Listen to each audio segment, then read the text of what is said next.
My name is Harper Whitmore, and until that night, I thought I knew exactly who I was, the eldest daughter of a powerful man, a quiet disappointment in designer heels.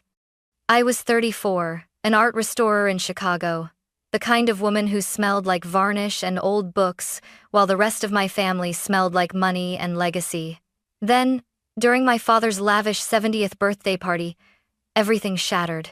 He raised his glass, smiled for the cameras, then slapped me across the face so hard the room froze. "You're a disgrace to the family name, Harper," he roared. "I'm cutting you from the $230 million will." The guests gasped, phones lifted, flashes exploded. Some laughed, some filmed, and I, humiliated, trembling, walked out into the freezing Chicago night, mascara streaking down my cheeks. The next morning, someone knocked on my door. 3 lawyers, and they weren't from my father. When my father's hand struck my cheek, the sound echoed through the ballroom like a gunshot. Crystal glasses clinked, and then silence.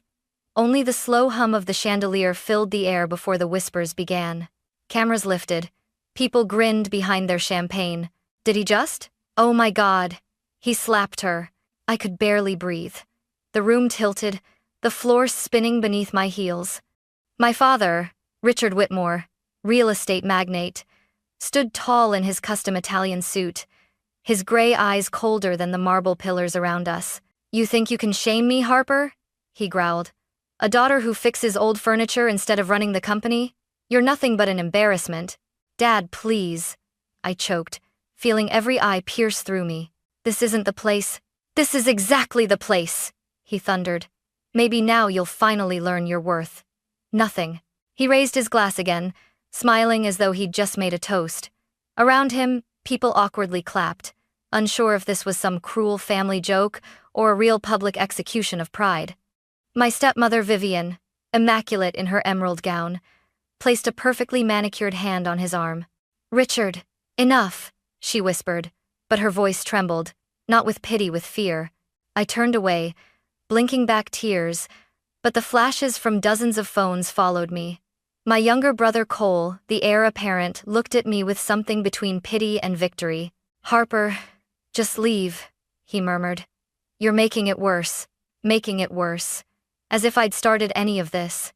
I grabbed my clutch, ignored the murmurs, and pushed through the crowd. Outside, snow was falling softly, muting the city's noise. I stood there in the cold, breath shaking, cheek burning, mascara dripping onto my gloves. That slap wasn't just skin on skin. It was 34 years of resentment condensed into one brutal act. I'd never wanted my father's empire, only his respect. And now, in front of 200 people, he'd made sure the world knew I was no longer a Whitmore. I called a cab, but my phone wouldn't stop buzzing, notifications exploding. A number, billionaire dad slaps daughter, was already trending. By the time I got home, the video had millions of views. My shame was now viral content. I locked my apartment door, slid down to the floor, and screamed until my throat went raw. I stared at my reflection in the window, the bruise forming along my jawline, and whispered to myself, "You're free now. You're free." But I didn't believe it. Not yet, because freedom shouldn't feel this empty. That night, as snow piled outside, I didn't know my entire life my very name was built on someone else's tragedy. The next morning, when the knock came at my door, it wasn't the press, or my father begging forgiveness. It was something far more unbelievable. At first, I thought it was the reporters. The pounding on my door came sharp and steady, 3 precise knocks that made my coffee tremble in the mug. I hesitated, heart still raw from the chaos of last night. "Miss Whitmore?" a woman's voice called, calm and professional. "We're here on behalf of your biological father." I froze. Biological father? I opened the door just a few inches. Standing there were 3 people who looked as though they'd walked straight out of a courtroom drama, a tall woman with silver-streaked hair tied neatly back, flanked by 2 men in immaculate suits. The woman extended a business card. "Judith Blackwell, Senior Partner, Blackwell and Hartman LLP. "May we come in, Miss Whitmore?" she asked gently. "This conversation isn't one for a hallway." I hesitated, then stepped aside. My apartment small, cluttered with art supplies and unfinished projects, suddenly felt like a confession booth. Judith took a seat at my kitchen table, folding her hands. My colleagues are Mr. Reeves and Mr. Chen. We represent Mr. Magnus Carver. The name meant nothing to me. Who? She inhaled slowly. Your biological father, Miss Whitmore. He's been searching for you for 35 years. The words didn't make sense. I laughed, half disbelief, half hysteria. You've got the wrong person. My father's Richard Whitmore, unfortunately still very much alive and yelling at the news. Judith exchanged a glance with the younger man. He opened a leather briefcase and carefully placed a thin file on the table. My name, Harper Whitmore, was printed neatly on the tab. This file, Judith said, sliding it toward me, contains records from the Portland Police Department. A missing child case, June 1990. Female infant, 6 months old. Name, Lila Carver. I felt something twist in my stomach. That's not me. Judith's eyes softened. Your DNA says otherwise. I stared at her, waiting for the punchline that never came. Then, she pulled out a photograph, a young couple smiling in a park, holding a baby wrapped in a yellow blanket. The man had dark hair and green eyes. The woman had my smile. My exact smile. This was taken 2 weeks before the kidnapping, Judith said quietly. The bracelet on the baby's wrist look familiar? I glanced down at my own wrist. The small silver bracelet I'd worn since childhood engraved with a tiny train engine glimmered in the morning light. My breath caught. No, I whispered. My father gave me this. He said it was a family heirloom. Judith's voice gentled, almost maternal. It was, just not his family's. Something inside me cracked. The room seemed to fold in on itself, and I sank into the chair. My father, the man who slapped me, disowned me, wasn't my father at all. And the people I'd called family had built my entire life on a lie. Judith opened the file fully now, her manicured fingers moving with surgical precision. Page after page slid across my kitchen table reports, faded photographs, newspaper clippings. This is the official case file of the kidnapping of Lila Carver, the 14th of June 1990, she began. You were taken from Laurelhurst Park in Portland, Oregon, while your nanny was distracted by a woman asking for directions. I pressed a trembling hand to my lips. That's insane. My mother Vivian, she couldn't have— Vivian Whitmore, Judith interrupted gently. Matches the age-progressed composite of the suspect the police had 35 years ago. The FBI reopened the case 3 months ago, after a DNA match appeared in a genealogy database. That match was you. I felt the blood drain from my face. My voice cracked. You're saying she kidnapped me? Yes, Judith said softly. She and your husband Richard Whitmore falsified adoption documents through a closed agency in Mexico. They paid off a clerk to backdate everything. The younger lawyer, Mr. Chen, opened a separate folder and produced a birth certificate. My birth certificate. Not the one I'd grown up believing. Your biological mother was Eleanor Carver, a teacher. Your father Magnus is an aerospace engineer. He's spent the last 3 decades building one of the largest renewable energy corporations in the U.S., and searching for you. I stared at the photo Judith slid next Magnus and Eleanor in front of a small house, holding a baby. My baby self. My chest tightened as if a band were being cinched around my ribs. I don't understand, I whispered. Why me? Vivian's voice echoed in my memory. After 3 miscarriages, I thought I'd never be a mother. And the words hit differently now. Judith continued. Your nanny at the time, Maria Santos, confessed on her deathbed that she was paid $50,000 to look away for 5 minutes. She thought it was a private adoption, not a kidnapping. When she realized what had happened, she was too terrified to come forward. I felt nauseous. I wanted to scream, to deny everything, but the proof lay right there, neat, chronological, undeniable. Mr. Reeves, the older lawyer, spoke for the first time, his voice kind but firm. Mr. Carver never gave up hope. He updated his will every year, leaving a place for his daughter in case she was ever found. Harper, that daughter is you. Silence hung thick between us. Mr. Carver's estate is valued at over $2 billion, he added. But that's not why we're here. He doesn't care about the money. He just wants to see his child again. Tears welled in my eyes. I didn't know if they were from shock, grief, or the sudden understanding that my entire existence, every birthday, every photo had been someone else's tragedy. Judith's voice softened. "He's waiting downstairs, Harper. If you're ready, he'd like to meet you." My heart stopped. "He's here?" For a long moment, I couldn't move. My breath came shallow, uneven. My mind kept repeating one sentence over and over: "He's waiting downstairs." Judith stood quietly, giving me space to process. The ticking clock on my wall sounded deafening. I wiped my cheeks, took a trembling breath, and finally whispered, "Okay, I'll meet him." We rode the elevator in silence. My reflection in the metal doors looked pale, unfamiliar, like a stranger wearing my face.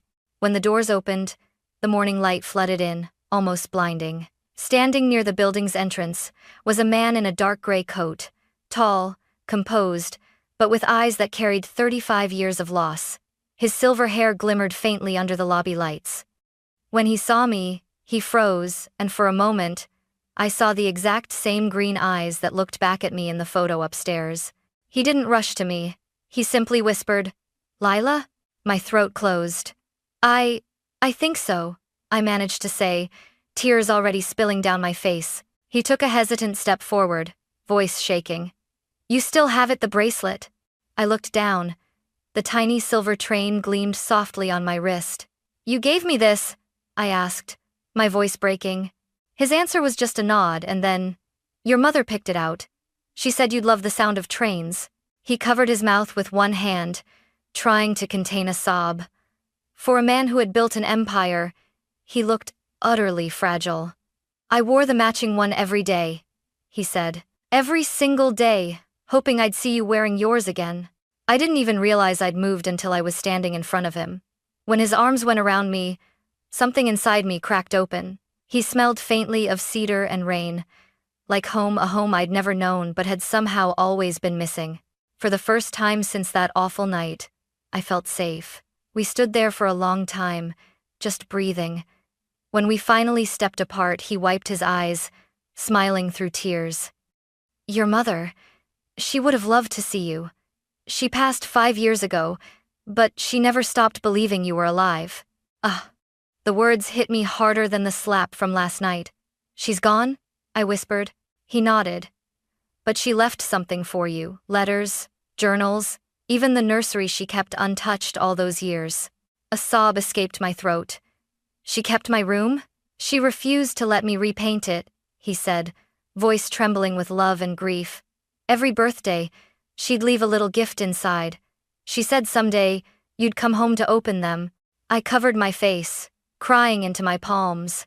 Everything I'd lost, everything I'd never known, had been waiting for me all along. That morning, in the arms of the father I'd never met, I finally understood sometimes family isn't who raises you. It's who never stops searching for you. 2 weeks later, the world that had collapsed around me shattered all over again, but this time, it wasn't my life being destroyed. It was theirs. I was sitting in Magnus's car, parked across from the Ravenswood Country Club, the same place my father, Richard Whitmore. I still struggled to call him anything else, played golf every Tuesday. My phone buzzed with a message from Judith. "It's happening. Stay in the car." Inside the club, laughter echoed from the terrace. I saw him, impeccable as always, wearing his crisp white polo, laughing with his business partners like nothing had happened.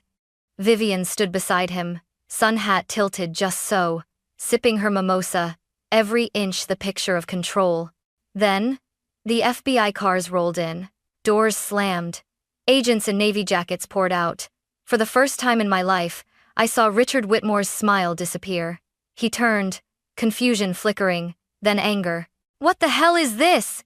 he shouted, backing away as 2 agents approached. "Richard Whitmore, Vivian Whitmore, you're under arrest for the kidnapping of Lila Carver 35 years ago," one of them said, voice steady and loud enough for the crowd to hear.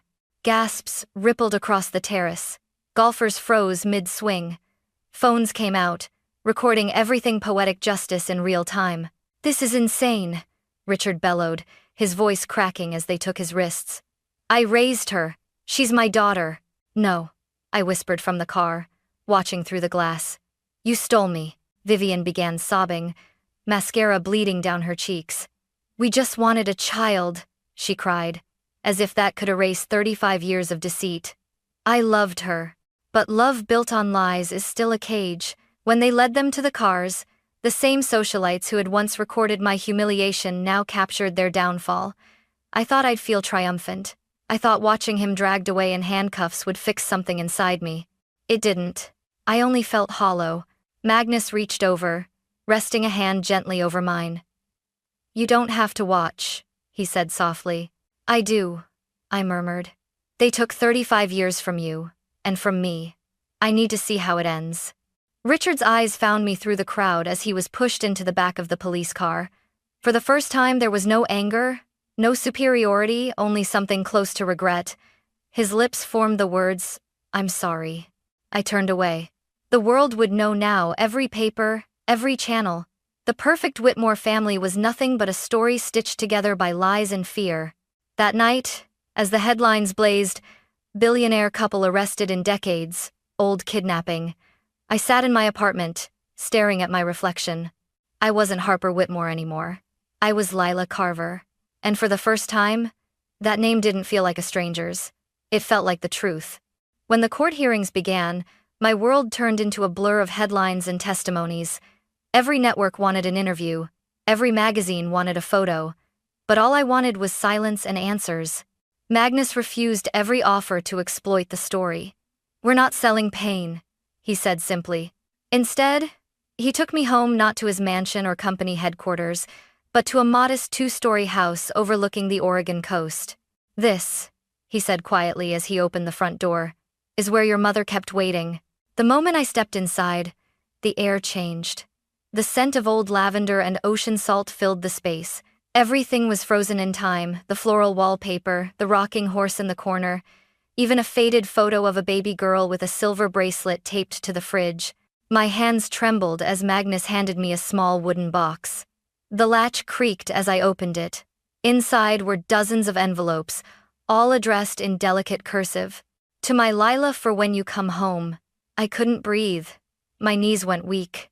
The first letter was dated the 14th of June 1990, the day I was taken. "My sweet girl, if you ever find this, know that not a day passes without me believing you're still out there.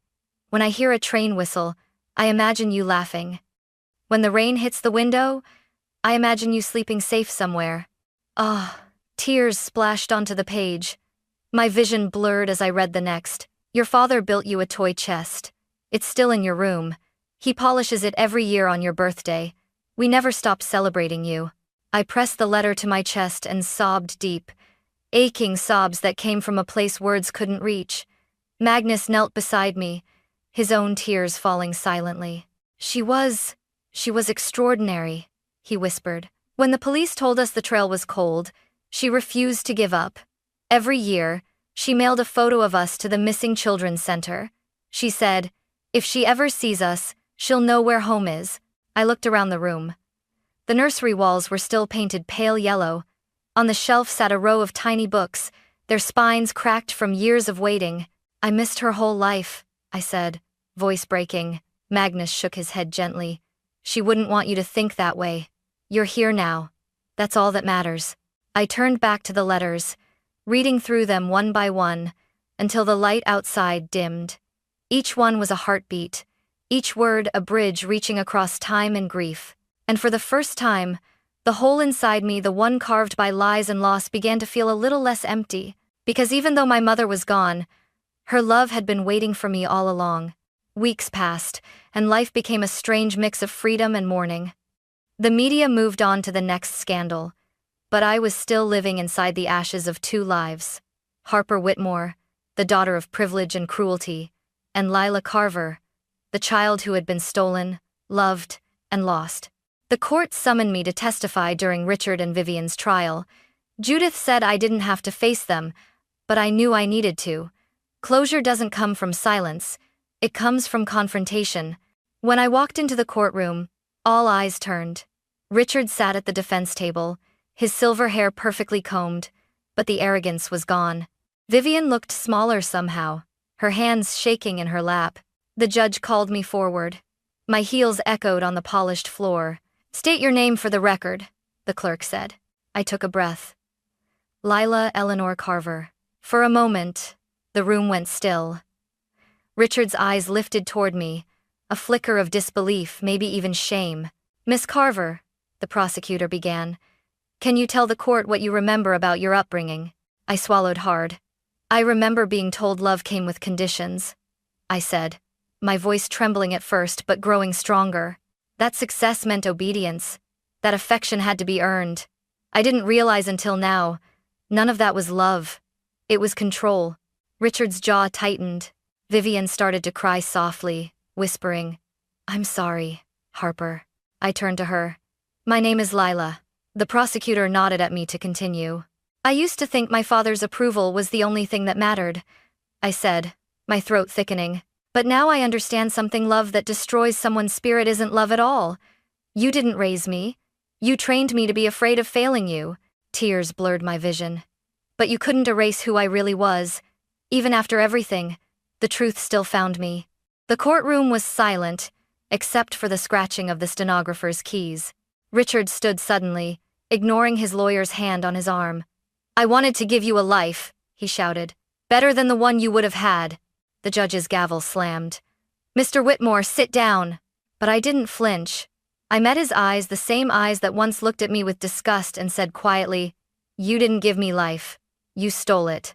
His face crumpled. He sank back down, defeated. When I left the courtroom, the cold air outside hit me like a cleansing wind. I exhaled for what felt like the first time in years.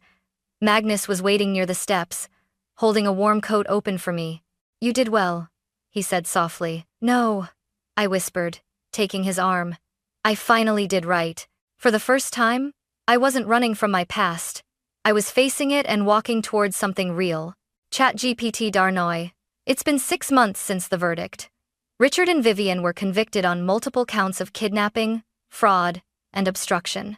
They'll spend the rest of their lives behind bars. Two people who built their empire on deceit, now confined by their own lies. The news called it the Whitmore scandal of the century. But for me, it wasn't a scandal. It was liberation. I sold my apartment in Chicago. I couldn't stand the city anymore. Every corner whispered the ghost of who I used to be. Magnus offered me anything I wanted. A home, a trust, even a seat on the board of his company. But I told him no. I need to build something myself, I said.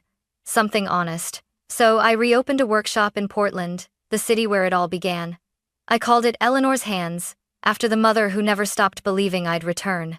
The space smelled of sawdust and varnish again, just like before. But this time, it wasn't an escape. It was a tribute. Sometimes Magnus visits. He sits quietly, watching as I restore antique pieces, breathing life back into things time forgot. You got that from her, he told me once, smiling.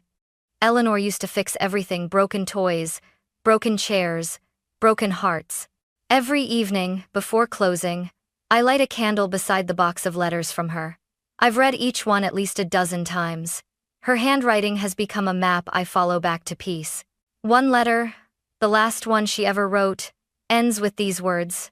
If you ever find your way home, my darling girl, remember, your life didn't start with what was stolen. It starts with what you choose to rebuild. I've memorized that line. It's become my mantra.